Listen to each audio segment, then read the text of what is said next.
ይሄ ያ በጥራቃ አብሮኝ የተማረው ቆጌ ነው እንዴ? ያ አብሮ አደጌ በጥራቃው ፎጌ ነው እንዴ?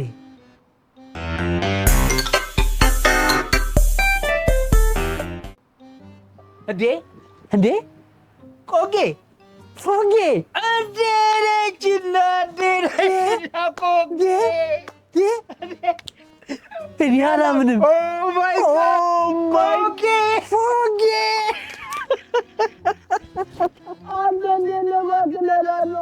እንደምን ቆጌ ደህና ነህ? እባክህ ምን አለ? እንደምን ነው ወይ? ደህና ነህ? አንተ ደህና ነህ? አንተ ደህና ነህ? ቆጌ የሚገርም ነው። ፎጌ እና እስኪ ቁጭ በል እባክህ። ፎጌ ፈጣሪ ስራ እንደምን ነህ? በስንት ዓመታችን በቃ። አዎ ያልሞተ ሰውና ዝንጅብል ነጋዴ ይገናኛል አለ ቅል አዟሪ። እውነቱን እኮ ነው። አይገርምም? ቅል እንትን ምን ነበረ? ወይኔ ፎጌ ረሳኸው እንዴ? ቅል ያ ረጅም ዓመት ምን ከሀገርም ከከልቸርም ከወጣህ እኮ ሁሉም ነገር ይጠፋል። እውነት ነው። አንተ ደህና ነህ? ደህና ነኝ። የሚገርም ነው። ደህና ነህ?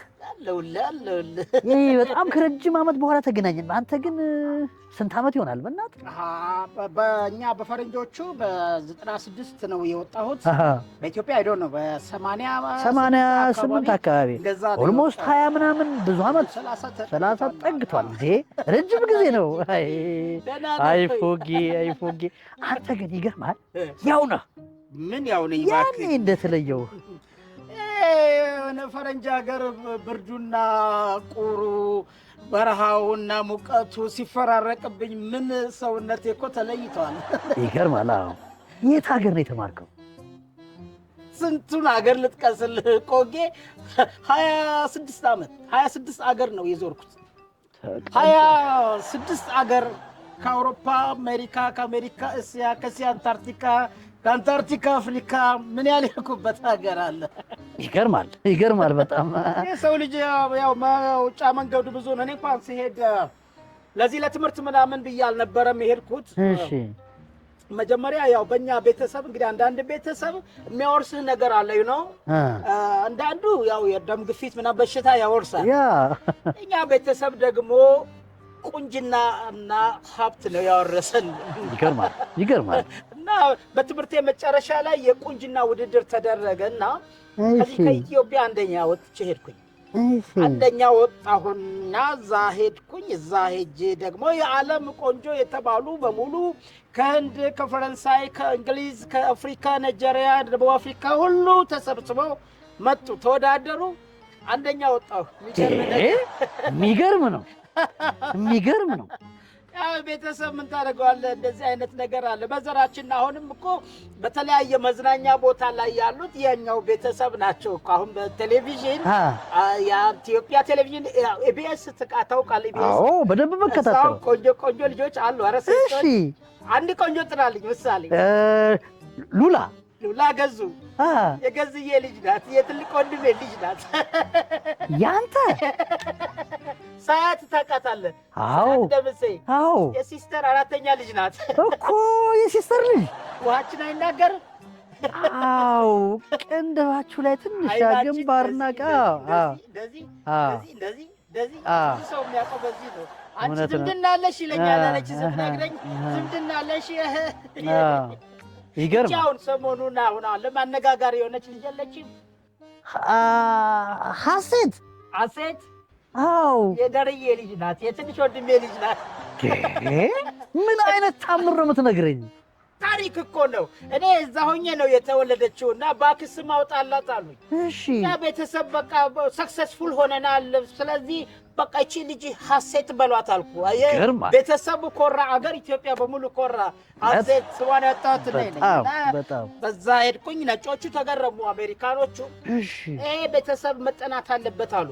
ኖ I came from Ethiopia, therefore እኔ ነኝ ማጥናት ያለብኝ እንጂ ኢትዮጵያዊን ማንም ሊያጠናው አይችልም አልኳቸው። ቁርጡን ነገርኳቸው። ዋው አሳወቅኳቸው። እሺ ከዛ በኋላ በእነሱ ንዴት ወደ ጥናት ሳይንሳዊ ጥናት ሜዲካል ሳይንስ ተማርኩና አጠናሁ። ሜዲካል ገባ? ሜዲካል ተማርኩኝ። በውጤት ላይ ውጤት፣ በሰክሰስ ላይ ሰክሰስ ሆነ። የመጨረሻው በምን ስፔሻል አደረግ? ንቅለ ተከላ ውጋት ይንቀል። እሺ ንቅለ ተከላ እኔ ያጠናሁት ንቅለ ተከላ አሁን የተለመደው የኩላሊት የጉበት የምናምን አይነት አይደለም። የኔ ንቅለ ተከላ የተለየ እንዲሆን ፈለግኩኝ። ቢኮዝ እኔ ኢትዮጵያዊ ነኝ። የተለመደው አይነት መንገድ መሄድ የለብኝም። ተፋቸው ለነሱ ምን አደረግኩኝ? እዛ ሀገር ከልጅነቱ ጀምሮ አይነ ስውር የሆነ አንዱ ሰው መጣ። ሪቻርድሰን ይባላል። ሪቻርድሰን መጣና ይሄን ሰውዬ ታሪክ መስራት አለብኝ አልኩ። ቢኮዝ የኔ ግራንድፋዘርስ ታሪክ ሰሪዎች ናቸው አይደለም አያቶቼ። ስለዚህ በግ አምጡልኝ አልኩ። በጉን አዘዝኩኝ። ከእንግሊዝ ሀገር አይኗ ያማረ በግ ይዛችሁ ነው አልኩ። በግ መጣ ከእንግሊዝ ሀገር። በግ መጣና በጉን ረዱ አልኩኝ። በጉ ታረደ። እናንተ ዘንድ እስከምሰራ ድረስ እናንተ ዱለት ምናምን አድርጋችሁ ብሉ አልኳቸው ሐኪሞቹንም ነርሶቹን። አይኗን ብቻ አምጡልኝ አልኩና የበጓን 2 አይኖች ወሰርኩና ሪቻርድሰን ላይ ገጠምኩት። አየ እንዳትለኝ ማየት ብቻ መሰለ እንደ ፎጌ። እሺ እዚህ ቁጭ ብሎ 15000 ኪሎ ሜትር በምስራቅ በምዕራብ በደቡብ ቁጭ ብሎ እዚህ የማነጣጥሮ ማየት ቻለላል። 15000 ኪሎ ሜትር ማየት ቻለ። 15000 ኪሎ ሜትር እዚህ ቁጭ ብሎ ፑቲን ምን እየሰራ ነው ቁጭ ብሎ ነው የሚነግረኝ። ቢገርም ትራምፕ ወዴት እየሄደ ነው፣ ምን እየጻፈ ነው፣ የአፍሪካ መሪዎች ምን እየተነጋገሩ ነው ቢለው ቁጭ ብሎ ታምሮ ነው።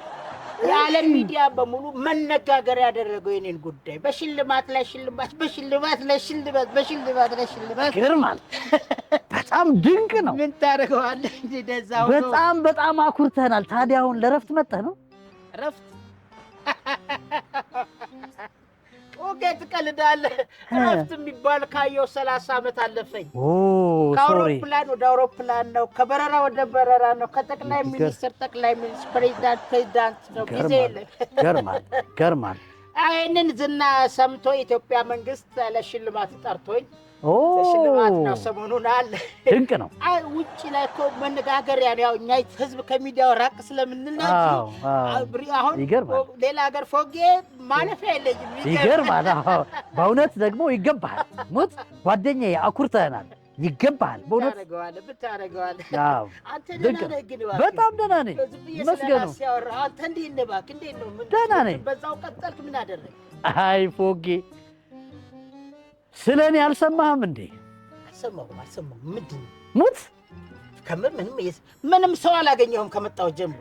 ምንም የሰማሁ ነገር የለም። ባለህበት ሀገር ሁሉ ሆነ አልሰማሁም። ምንም ሆንክ? ይገርማል። እኔም እኮ ጓደኛ ፎጌ፣ እሺ ጓደኛ ማማቾች ከአንድ ወንዝ ይቀዳሉ አይደለም እንደ የሚባለው? አለ እኮ ረስተው ነው እንጂ። ይገርማል። እኔም እኮ በሜዲሲን ተማርኩ እኮ። ይገርምሃል። ስፔሻል አደረግኩ እንጂ ሆላንድ ሄድኩና በንቅለ ተከላ ስፔሻል አደረግኩኝ። እንደኔ አይነት ነው? አዎ እንዴ! በጣም እንዴ! መቼም ሆላንድን ታውቃታለህ?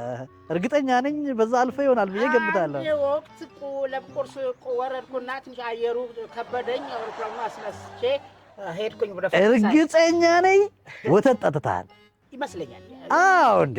ሆላንድ ተመጥቶ እኮ ወተት ሳይጠጣ አይኬድም እኮ። ወተት ይታወቃል እንዴ! በጣም ይገርማል። ሆላንድ ምድር እኮ ወተት በቧንቧ ቤት ድረስ ነው ይመጣል። አዎ ይገርማል። ሆላንድ የወተት ሐይቅ አለ። ገብተህ ትዋኛለህ፣ ትቦጫረቃለህ፣ ትራጫለህ፣ ትታጠባለህ። ይገርማል። አዎ ምን ይሄ ብቻ ሆላንድ የወተት ወንዝ አለ። አዎ ሆላንድ የምትታጠበው በወተት ነው፣ የምትጠጣው ወተት ነው። ሁሉ ነገር ከወተት ጋር የተገናኘ ነው። ሆላንድ ታውቃለህ? ልክ እንዳየሁ የሆነ ሚልክ ግርማ ሞገስ። ድሮም እኮ በወተት ነው ያደግኩት ታውቃለህ አይደል እንዴ? ይገርምሃል ለዚህ ክብርና ዝና የበቃውበትን ምክንያት ልንገር እሺ አንድ ወቅት ላይ አንዲት የሆላንድ ላም ወተት መስጠት አቆመች ነጠፈች ምድረ ሆላንድ ግዞዋ ለቤቱን ዘግቶ ተጨነቀ ኦኬ ይሄን ሰማውና አደባባይ ላይ ወጣው አንተ አዎ ጉድ I'm from Ethiopia አልኩ very nice ከዛ በኋላ ላሚቷን አምጡልኝ አልኳቸው ላሚቷን ይዘዋት መጡ ፊቴ ቆመች እንቧ አለች ላሚቷን መሰልከኝ አዎ እንቧ ስትል ላሚቷን መሰልከኝ አዎ አለች አንጀቴን በላችሁ ኦ ማይ ጋድ እሺ ከዛ በኋላ ኒዞር አልኩና አንድ ሰነፍ አፍሪካዊ አምጡልኝ አልኩ ለምን ከዛ በኋላ የሆላንድ ወጣት ተሯሯጠ አንድ ጥቁር አፍሪካዊ ይዘውልኝ መጡ ከዛ በኋላ ምን ሊያደርግ ነው ምን አይነት ታምር ሊያሳየን ነው ብሎ ምድረ ሆላንድ አይኑን አፍጥጦ ያየኝ ጀመር ይገርማል ከዛ ልኬድኩና የዛን ጥቁር አፍሪካዊ 5 ጣቱን ቆረጥኩና የሰውየውን አዎ የሰውየውን ጣት ቆረጥከው አዎ ከዛው ስጄ 5ቱ የላሚቷ ጡት ላይ ገጠምኩት ኦ ማይ ጋድ እሺ ከዛ በኋላ ላሚቷ በቀን 5555 ሊትር መስጠት ጀመረች ይገርማል ፐርዴ ቆይ አንተ የሰውየውን ጣት ቆረጥከው ላሚቷ ላይ ሰካው አዎ ከዛ በኋላ ላሚቷ ስታለብ በቀን 5000 ሊትር አዎ 5000 ሊትር ምድረ ሆላንድ ግዞዋ ጉድ አለ በቀን 5000 ሊትር 5555 ሊትር ታለበች በጥራቃ ቀዳዳ ማለት ወና እንዴት ለዚህ ትበጠረቃለህ እንዴ አንተ ምን አይነት ውሸታም አለቀቀህም በሽታ ተው እንጂ በስማ ፎጌ አንተ ምን ጅል አደረግ እንዴት ነው አንዲት ላም በቀን 5000 ሊትር ታለበች ብለህ የምትለው እንዴት ተው እንጂ ፎጌ ከሰለጠነው ዓለም እኮ ነው የመጣው እንከባበር እንጂ ቀዳዳ አንተ ብሶብሃል በጭራሽ አምሮ ላይ ወጣ ማለት ነው ተው ጥሩ አይደለም ተው ልጠይቅህ ስማ በቀን 5000 ሊትር ስትታለብ ያየ ሰው አለ አዎ ያየ ሰው አንድ ሰው አለ በአይኑ በብሌኑ ያየ ሰው አለ ማን ያ የበጋይን የገጠምክለት ሪቻርድ